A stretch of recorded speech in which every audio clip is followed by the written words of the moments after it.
Good morning and welcome to Valley Views. I'm your host, Glenn Edison, and certainly glad to have you. And as always, you can see our programs on BTC Fiber's YouTube page as well as BTC Fiber's Channel 18. And today we have with us Sue Ann Lockhart with the Cookie Jar Café. And probably no need to introduction there because everybody knows the cookie jar, right? Yes, sir, they do. And I know you're famous for a lot of things. Your cookie jars, for one. Mm-hmm. Your coconut cake, for another. Mm-hmm. Pecan pie is my favorite. But and then your grilled meatloaf. I know that's a biggie. Yes, our grilled meatloaf is probably our number one seller, as well as our coconut pie. That's our number one dessert seller. But we do have all kinds of other things, including ribeyes, grilled chicken, pork chops, chicken tenders, catfish, you name it, we've got it. And it's all good, too. I think so. Now, y'all been in business about 20 years now? It will be 20 years, September 1st. 20 years. And you just recently won an award, right? We did. We won the Best Meat and Three in East Tennessee. Well, that's great.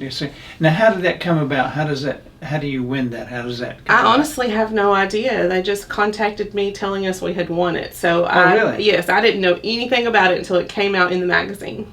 Well. Yes, my mother-in-law actually saw it and pointed it out to me. Well, that's interesting. Yes. Because if you don't know it, that makes it even better. It makes it even better, yes. Because you weren't trying to. Not at all. Trying to win a. No, we had no clue. Well, that's good. Well, I know you have customers from everywhere, even out of state, that come. We do. We've had customers from all 50 states as well as about 30 different countries. Really? Yes. Wow, that's neat. Yes, we used to keep a logbook that people would sign in when they came in to tell us where they were from, and that's kind of how we kept track of it. We don't do that anymore, but we filled up probably about 3 full books with about 500 pages each. Wow. Yeah. So you have a lot of repeat offenders? We do, yes, but we have new customers every day, and I think that's the joy of it. That's what's kept our business growing so much, because we do have new customers all the time. Well, I know a lot of people here, especially if they have friends or family from out of town that say, well, let's go here to the cookie jar because they've never been, and they get excited about that. They do. About 80% of my clientele actually comes from out of town. We do have a lot of locals that come visit, but the majority are people from out of town. Chattanooga, Knoxville, Nashville, they make the drive down and come visit. Well, it's a different restaurant because you're sitting there and then you got the farm surrounding it, and it's just the scenery is great. We do, yes. Our farm has been in our family for 150 years. So we are a century farm, which we are very proud of. And it is a destination point, that's for sure. You're not just driving down the street and say, oh, let's stop there and eat. Right. It is something you absolutely have to drive to.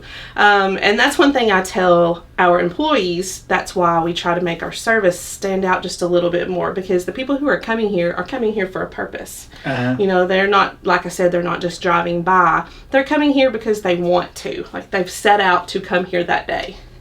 Right. And I know when you first started your mother and all your sisters were involved, right? They were. When we first started, it was me and then my oldest sister, Peggy Farley, my middle sister, Bonnie Hudson, and then my mom, Deborah Johnson. And they have all went their separate ways now, and it's just me. Just you. Just me. So they can't complain. No, they do sometimes, though. Well, I know your mother was teaching and had quit for a time, and then she went back to teaching. She did, yes. So she is retired from that now, and she just stays at home. Stays at home, watches the traffic, right? She does, yes. Today she's actually babysitting a baby lamb and 2 baby goats for Barney. Really? So there's always something going on our place. And I know your children grew up in that restaurant too. They did. Savannah was our oldest. She was actually born the weekend after we opened. Really? So yes, they have literally grown up there, and she is a freshman at MTSU now. And Jacob, our middle child, is a junior at Sequatchie County High School, and Sadie Ann is in 7th grade. 7th grade. 7th grade. That's unbelievable. Time flies. It does, because I remember everybody when they're small. Yes. And when you see them as older adults or older students, you think, man, you were just. Yeah, it's hard to believe. I know it is, especially for you and Jody. It is, yes. And Jody's been at the Sheriff's Department for 22 years now, so we have definitely pulled roots here in the Valley. Yes, you have. And I know the restaurant used to have an apartment upstairs, right? Mm-hmm, it did. When we first started, that's where Bonnie lived, but now that's my office. That's your office? Yes. Mm-hmm. Well, you need an office. I need an office. As much marketing and office work as we do, we need an office. Now, do y'all do a lot of work on like internet and stuff like that? We do, yes. We actually have fiber at the Cookie Jar because all of our order pads and ordering systems, everything runs off of the internet. So that's something that we really do use a lot. Well, I know I'm amazed how the girls can bring out their little iPads and, yes. and click in the order. It has cut order times down so much, and it cuts back on mistakes. That way they're not having to read what they wrote and go back if they don't understand or if somebody else has to put in an order. So it actually works better for everybody. Yeah. Well, it's all printed. So it is, yes. That's a lot better. Now, tell us a little bit about I know you're famous for your desserts. And you have a variety of desserts. We do. We try to keep 4 cream pies on hand all the time. So it will be coconut, chocolate, lemon, and butterscotch. We also have torts, which are our layered desserts. Uh-huh. And then we keep cakes. We usually keep between 6 and 7, sometimes 12 flavors of cakes. It just depends.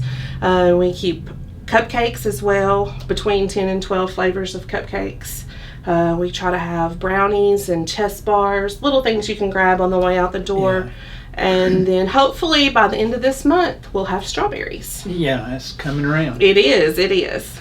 Well, I know my grandchildren, when they're over there, they go by that cupcakes and they sit there and stare. Yes, trying to figure out which one they want. It's very enticing. Yeah, it is. It is for me sometimes. I think, well, that's a neat flavor. Yes. And I know you have so many flavors like that butterscotch and things like that, and everything is good.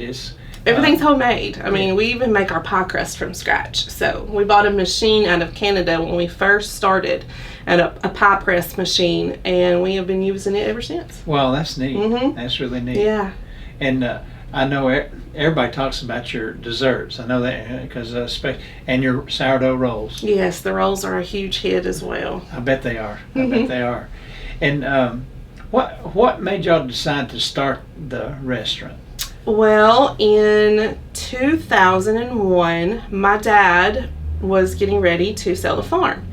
And Bonnie and Peggy and I weren't quite ready to let it go. So we all just kind of come together and decided we were going to do field trips and have a little snack shop, things like that. So we were going to go more towards the agritourism than the restaurant end of it.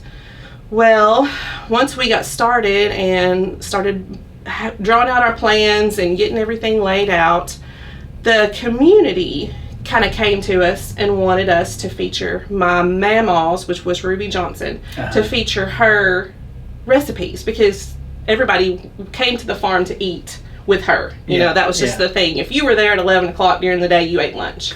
So that was kind of how we got it started of doing more than just a snack shop, doing a restaurant. Well, the restaurant just took off and evolved, and it has literally taken over. We don't do as much agritourism now as we did in the past, and maybe that is something that we can pick back up someday, but right now we just don't have the manpower to do it. Yeah, you don't have the time. We don't. We don't have the time, and we don't have the manpower, and that's really a whole nother company in itself. Because the restaurant, we have 44 employees right now, and I usually average anywhere between 45 to 50 during the summertime for sure. Yeah. And keeping that many people straight and schedules and everything else, it's a lot of work. Yeah, so the restaurant took over and it has just boomed. During the pandemic, we did wonderful. We never slowed down. We were very much blessed. The good Lord took care of us up on the hill, and we came out of the pandemic on top. So. Well, that's why I was going to ask you about the pandemic, how it affected your... We had to completely change our business plan. I know there at the very beginning when when guidelines were changing every day. Yes. And it was probably the most stressful 6 months of my life, because we had to change everything daily. Yeah. One day we could let people in, the next day we couldn't, the next day we couldn't even let them on the property. It was so, you tried to do what was right, but then again, you still have to survive. So, Yeah. it was a very, very leery time, but I just put it in the Lord's hands, and He took care of it. So. Well, y'all did a lot of that, because I know we got some meals where you brought them out to the vehicles. Yes, we did. We started curbside, which we still do, and we started our family meals, which I think has went great. We still offer those as well. There's really not anything that we offered during the pandemic that we don't offer now. It's just tweaked a little bit, where you can come inside, or you can get your family meal and eat outside under the picnic shed. So Yeah, I think we got a family deal one time, and yes, and it was plentiful. it is. It's plenty of food for 4 people. You could probably get by with eating 5, honestly, but Yeah. there's plenty of food. Yes, well, that's the thing about going to the cookie jar. You don't go away hungry. No, I always tell people, if you leave hungry, it's your own fault. Yeah, there's plenty of food. There is. There's plenty of food. You get 4 servings of meat and 3 quarts of sides, as well as your choice of bread with the family meals.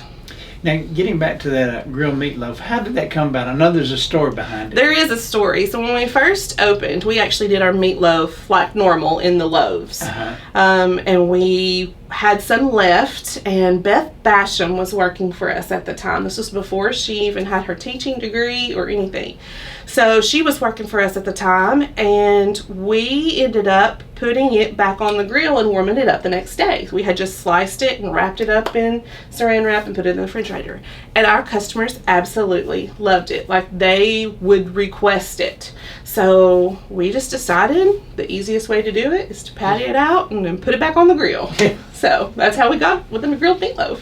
Well, that's pretty neat, because that's an original idea. It is an original idea, as well as our Mexican cornbread salad. That's another one that we have streamlined our food usage to where we have very, very minimum waste. And I guess that's just the old country folk in us. You know, you were always taught to not waste food at all. Right. So everything that we don't use up, we use in something else. Well, that's good. I mean, because what you have is everything that you can reuse, or put it back into something else. And that makes it good. Yes. And I've never had a bad meal there. Well, thank you. Thank you very much. Never had a bad meal. And I haven't heard of anybody else having a bad meal. And if they did, I'd have to talk to them. I'm sure you would too. Yeah, yes, we do. Sometimes things happen, and we have bad days, and especially with us trying to train so many new employees right now. But we always try to make it right. We never want anybody to leave unhappy. Well, I know I was talking about new employees. I went in there recently, and I looked up and I thought, who are these people? I don't know any of these girls. Yes.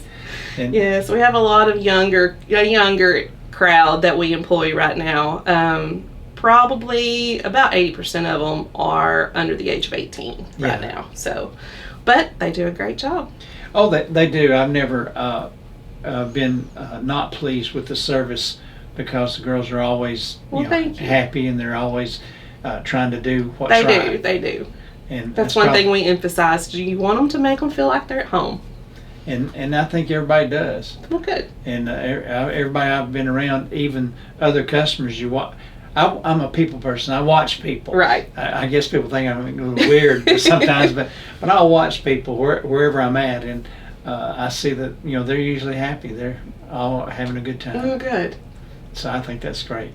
Well, now, now you and Jody, you've been married, 22 years now? Well, 20 years. Well over 20 years. It'll be 20 years in May. Right, 20 years in May. So I remember when y'all first got married, and you weren't that old. No, I wasn't. I wasn't that old at all. Of course, none of us are probably that I old. was 20 years old when we got married. And, of course, I had you in school. Yes. And that's what gets me, is I feel old, because when I see adults that I've had in school, yes.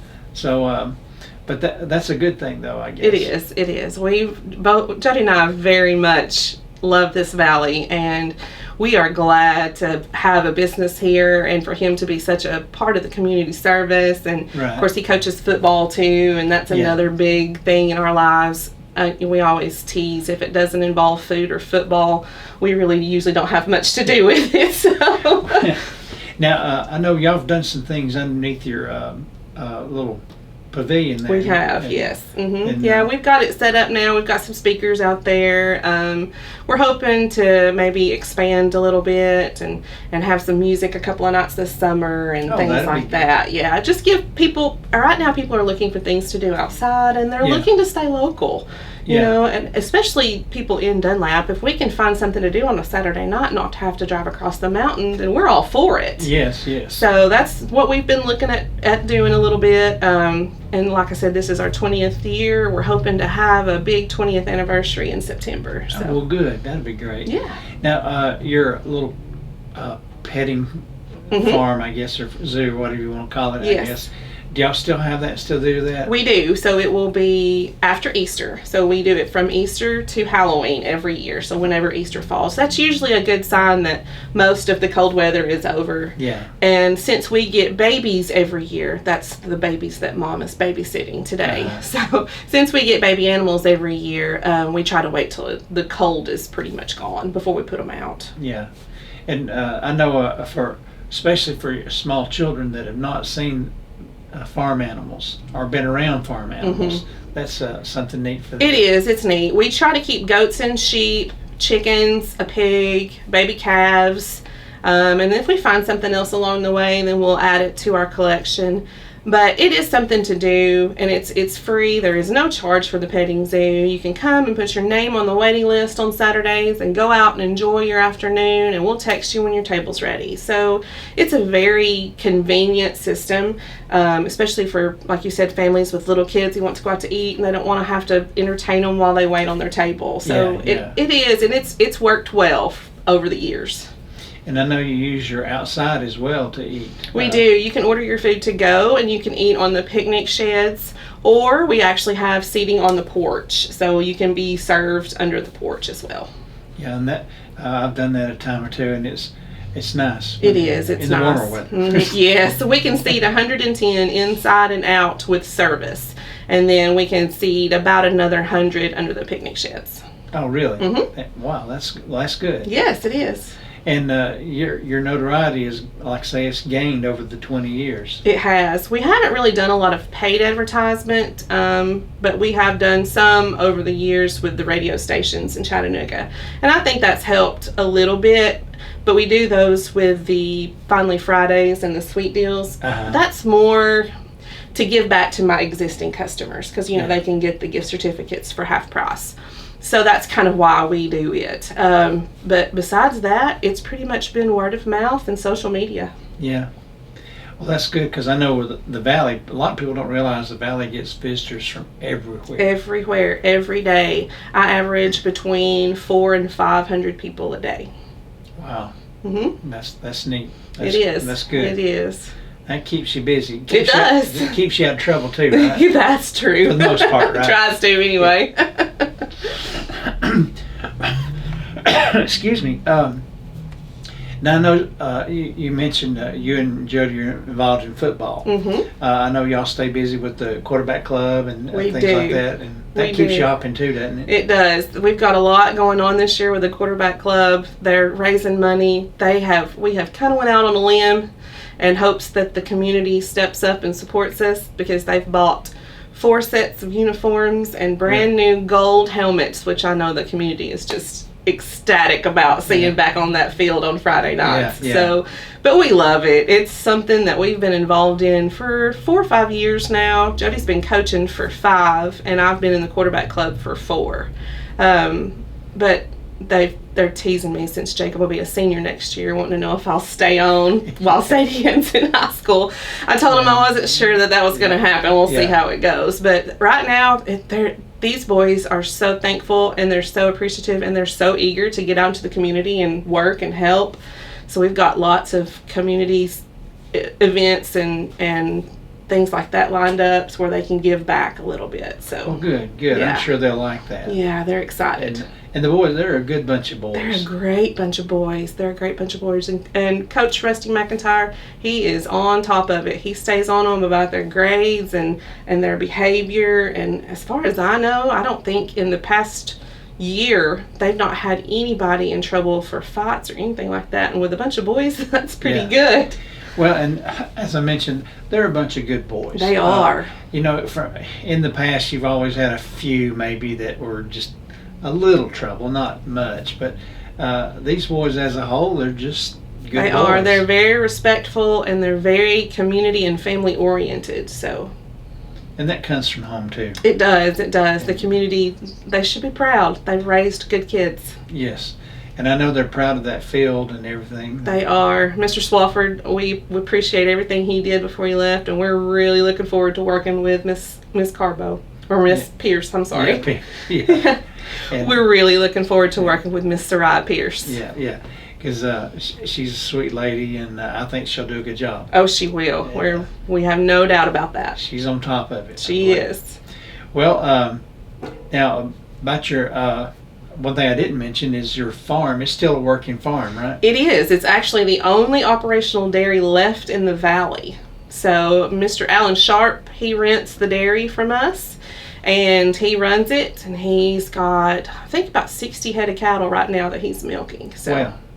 And that milking is a hard job. Milking is a hard job. I did it from the time I could reach the milkers until I left for college. Yeah. I mean, there's no time off. There's not. 7 days a week. It's not a lot different than restaurant work. Yeah. So, I think that's one reason why we were so successful is because we were used to hard work. Yeah. We were used to 7 days a week, 24 hours a day. So. Well, it makes a difference. It does. It very much does.